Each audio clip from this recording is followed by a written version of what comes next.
On our broadcast tonight, the history-making vote on health care. The bill is passed. This is what change looks like. Tonight, we look at what changes and when, why the Republicans say the fight isn't over, and why the debate ended up being so nasty. Also tonight, on a mission, 2 American presidents on the ground in Haiti. We're there as well to check on progress 10 weeks now after the quake, and making a difference for parents serving their country and the children who miss them back home. Nightly News begins now. From NBC News World Headquarters in New York, this is NBC Nightly News with Brian Williams. Good evening. It's as close to universal health care as America will likely ever come, and it will improve the health care of millions of Americans. In size and scope, it's being compared to Medicare and Social Security, and tomorrow, health care reform will be signed into law by the president. In fact, tonight our cameras captured the scene when the bill was delivered in that box from Capitol Hill into the West Wing of the White House. Barack Obama staked his presidency on this, and in the end, not one Republican voted for it, not even all of his fellow Democrats.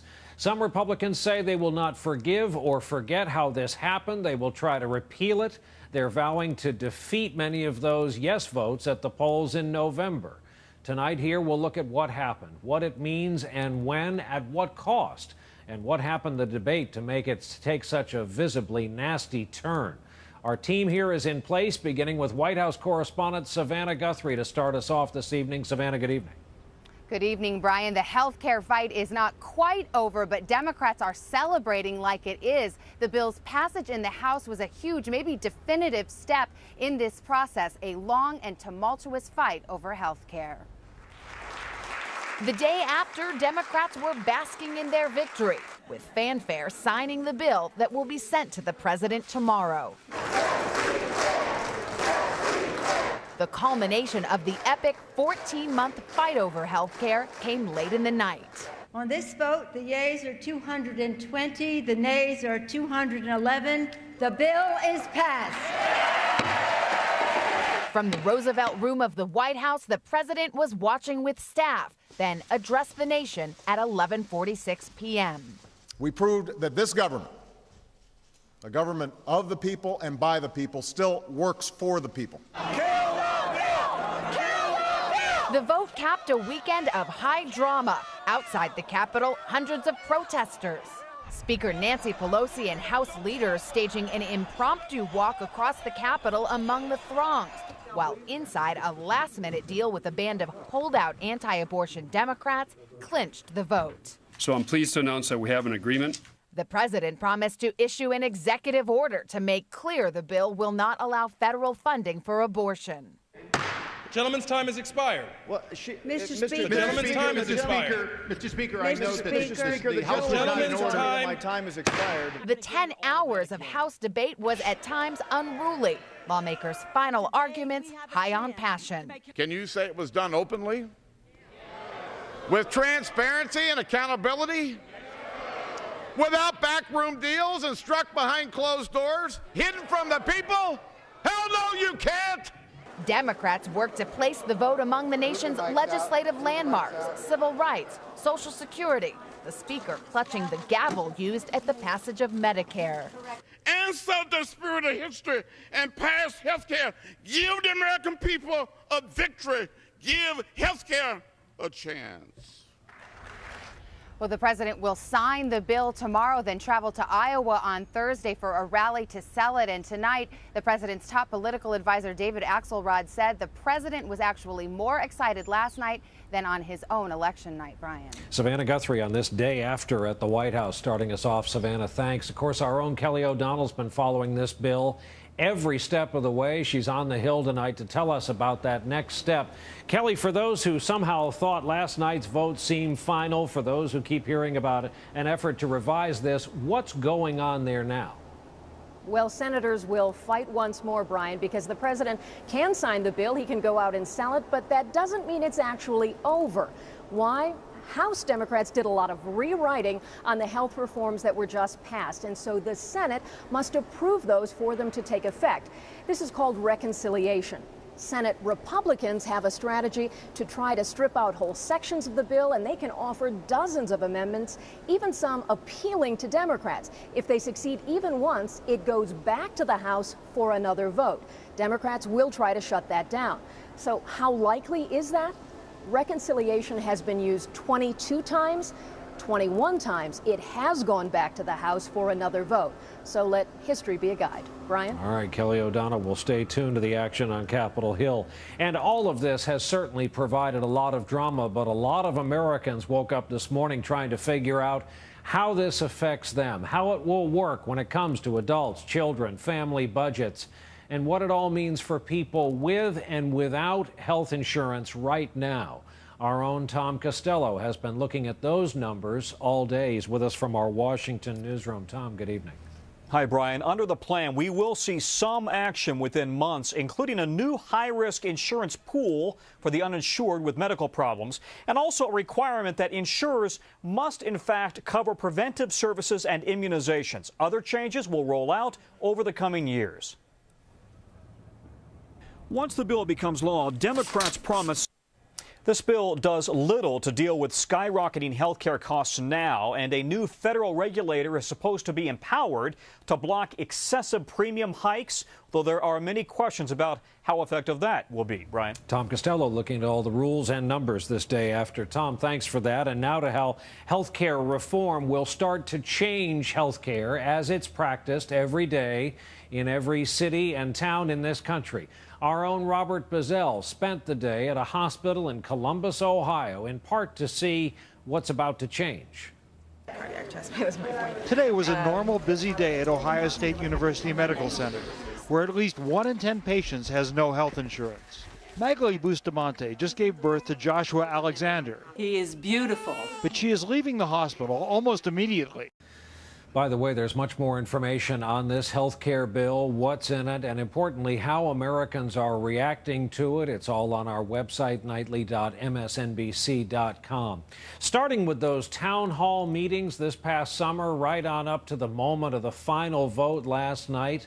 The debate over health care has been downright ugly at times, and this past weekend in Washington, on the normally peaceful, respectful grounds of the U.S. Capitol, it got angry and it got personal. We get more tonight from NBC's Andrea Mitchell in Washington. As the vote neared a rising crescendo of protesters outside, echoed inside, even on the House floor, as anti-abortion Democrat Bart Stupak defended his deal with the president, shouts of baby killer. Today, the shouter, Texas Republican Randy Neugebauer, fessed up, but claimed he was maligning the bill, not his fellow congressman. But reporters in the chamber didn't hear it that way. And last March, Neugebauer co-sponsored a birther bill, demanding birth certificates for presidential candidates, a backhanded slap at President Obama. All weekend, protesters vented, shouting crude epithets at Congressman Barney Frank, who is openly gay. They spat at Congressman Emanuel Cleaver, used the N-word against civil rights icon John Lewis, who was beaten and bloodied at the Selma March 45 years ago. They heard those words being used. And when you look at some of the signs that were painted out there, putting a Hitler-like mustache on President Obama and other things that carried double meanings. Some Republican members egged them on, waving signs from a balcony. It sounded like it was very much orchestrated. And then I looked up and I see about 9 or 10 of my colleagues, and literally you would have thought that they were at some football game or something. It was a first, say veteran Congress watchers. I could hear the protesters outside chanting, "Kill the bill, Nancy, Nancy, kill the bill," while they were voting inside. I don't think I'd ever heard anything like that. And it hasn't stopped. Political threats today against Democrats, even an assassination threat against the president on Twitter. The Secret Service is investigating. And this on radio. We need to defeat these bastards. We need to wipe them out. Angry words and threats, once confined to the streets, now seeping into the halls of Congress. Andrea Mitchell, NBC News, Washington. And ripples from a political scandal last year. ACORN, the country's largest community organizing group, announced today it is folding because of a lack of money. Two conservative activists, you may recall, used a hidden camera to tape ACORN workers giving advice about avoiding taxes to a woman who was dressed as a prostitute. That led Congress to pull the group's federal funding, and then private donations soon followed and dried up.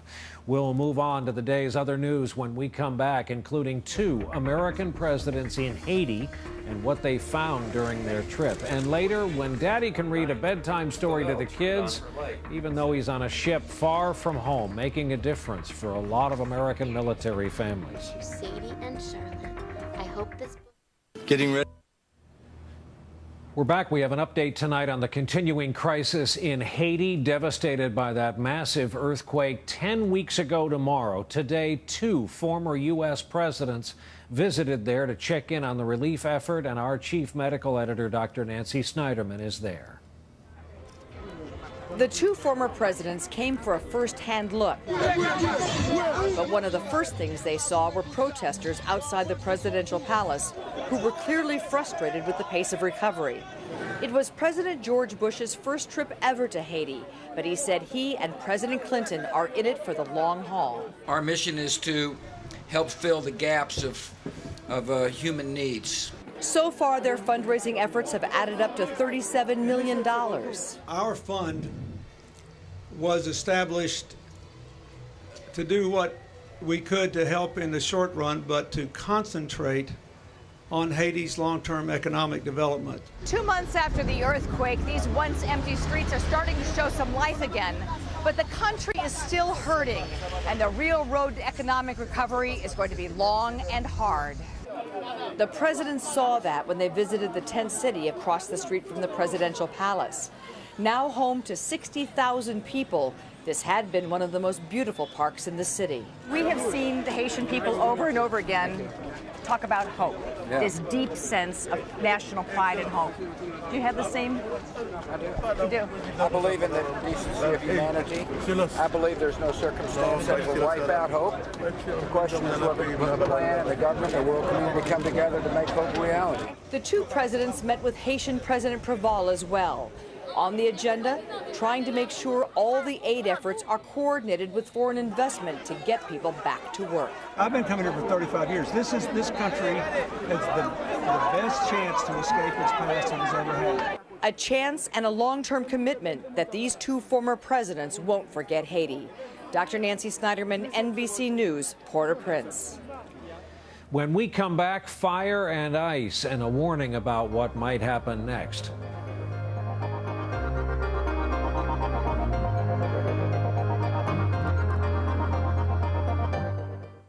Dramatic and rare pictures from Iceland tonight. That's a volcano beneath a glacier. That lava is shooting hundreds of feet into the air. There are fears that a larger and more dangerous volcano nearby could be the next to go off. The Democratic Party is mourning two of its giants, including Stuart Udall, who had been the last surviving member of President John F. Kennedy's original cabinet until his death on Saturday. As Interior Secretary for JFK and LBJ, he created 4 national parks, 6 national monuments, even more recreation and wildlife areas and historic sites. He even had a hand in saving New York's Carnegie Hall. The Arizona native, a gunner in World War II, was senior member of the Udall political dynasty in this country. He was 90 years old. And Liz Carpenter has died. She was 89. LBJ once said of his fellow Texan, quote, "Liz would charge hell with a bucket of water." Carpenter was a trailblazing journalist who was hired to work for Lyndon Johnson. She famously wrote the 58-word speech Johnson gave upon arriving back in Washington after JFK's assassination in Dallas. She served as Lady Bird's press secretary. She was an author, political operative, and women's rights advocate who famously called herself a, quote, foot-washing, psalm-singing, total immersion Democrat. She traveled the world with President Johnson, asleep as a camera found her on Air Force One, back in the days when they still passed out free packs of Old Gold cigarettes on board. And she is shown here with, of all people, Stuart Udall back in 1965. When we come back tonight, it really might be the next best thing to being there, and it's making a big difference.